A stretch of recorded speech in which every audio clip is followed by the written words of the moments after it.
Bienvenue. Alors, aujourd'hui, on va explorer un peu les stratégies de trading qui se basent sur l'action des prix. On s'inspire pas mal du livre de Rainer Theo, Price Action Trading Secrets. Oui, Et ce qui est assez frappant au début, je trouve, c'est son parcours à lui en fait. Il a commencé fasciné par l'investissement style Warren Buffett, quoi. ah oui, le classique. Voilà, petit succès au début, puis deux grosses claques, même avec l'analyse fondamentale. Du coup, il passe au forex, il essaie tous les indicateurs, les soi-disant gourous, Il a tout testé, oui. les bandes de Bollinger, les figures harmonie, c'est ça. Et échec sur échec. Et la lumière vient après 4 ans, où il réalise que le problème, c'était pas forcément la stratégie elle-même, mais qu'il ignorait comment il dit, des lois naturelles du trading. Tout à fait. Et ce parcours, il montre bien un piège courant. On cherche l'outil magique, la formule secrète, avant même de piger les règles de base du jeu, quoi. Hmm. Donc, notre objectif ici, c'est un peu de distiller ces principes clés, selon Théo. Comment on lit le marché juste avec les prix?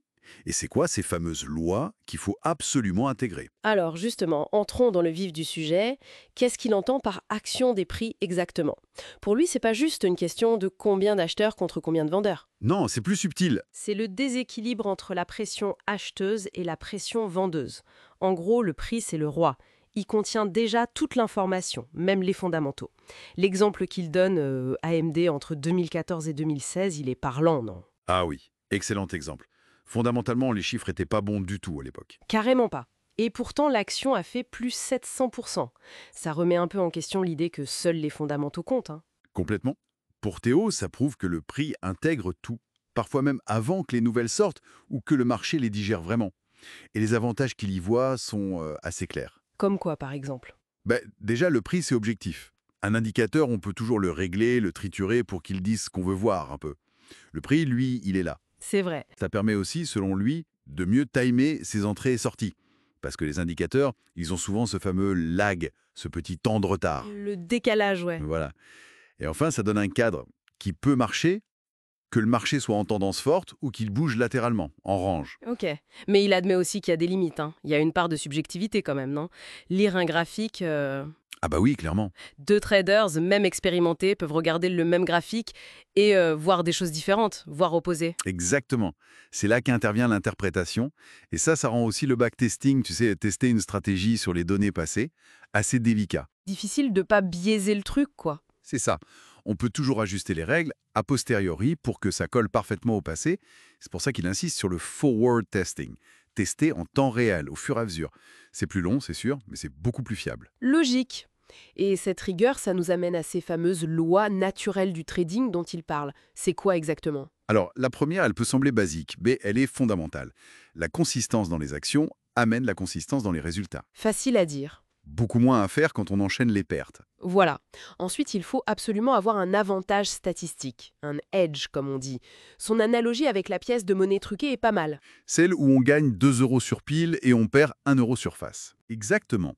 Même si on n'a qu'une chance sur deux de tomber sur pile, sur le long terme, mathématiquement, on est gagnant.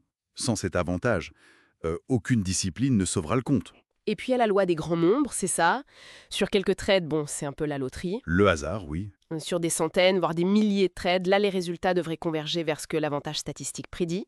Si on lâche l'affaire trop tôt, on jette peut-être une bonne stratégie à la poubelle, oui. Et enfin, la loi qui pour lui domine toutes les autres, la gestion du risque.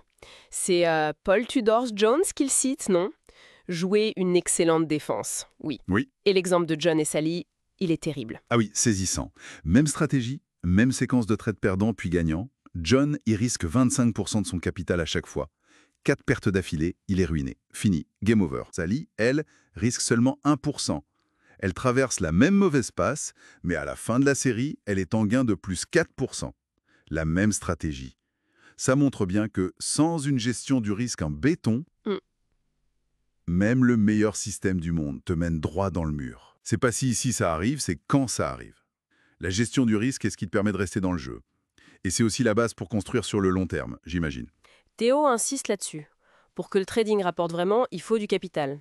Et la vraie richesse, elle vient pas en un claquement de doigts, non, c'est pas le casino. Elle vient de la capitalisation. Réinvestir les gains, année après année, son calcul est simple.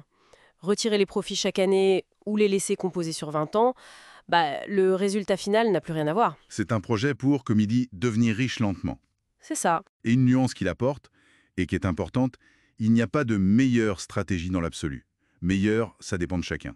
De ce qu'on cherche, oui. Le rendement max, le moins de drawdown possible, la baisse depuis un pic, passer peu de temps devant les écrans. Exactement. Et surtout, aucune stratégie ne marche tout le temps. Les conditions de marché, ça change sans arrêt. Une stratégie qui cartonne en tendance va souffrir quand le marché range et vice-versa. La clé, c'est donc de survivre aux périodes difficiles. Grâce à cette fameuse gestion du risque. Toujours elle, pour être encore là quand les conditions redeviennent favorables à la stratégie. Donc pour résumer un peu, l'action des prix telle que Théo la présente, c'est une façon de lire le marché plus directement, peut-être moins dépendante des indicateurs qui peuvent parfois embrouiller. Une lecture plus pure, ouais. Mais attention, c'est pas une baguette magique, ça demande une discipline de fer, une gestion du risque quasi obsessionnelle et une vision à long terme. On est loin des promesses de richesse rapide qu'on voit parfois. Absolument.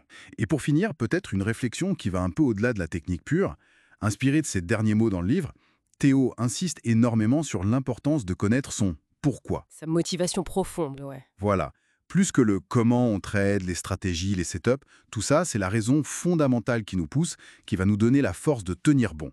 Tenir bon à travers les pertes, les doutes, les périodes où rien ne semble fonctionner, qui sont inévitables. C'est vrai que sans une motivation solide, on risque d'abandonner au premier gros coup dur.